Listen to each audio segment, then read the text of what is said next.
देखो बुखारी बाबद आम खाली गोटे जिन कह आम जो आवेदन करूँ 7 दिन आम माननीय अदालत 5 दिन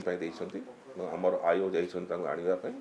आने रिमांड रिमांड आने पचरा उचरा करूँ सब दिगर पचरा उचरा करूँ पर आम जनइबू बर्तमान स्टेज किसी कहीहन जेहतु इंटरोगेशन आरंभ होना देखो आम पंजाब पुलिस को जनईचु जम्मू काश्मीर पुलिस संगे आम कथी जदि यार भितर से आसे निजे इंटरोगेशन करेंगे कि जेल करेंगे।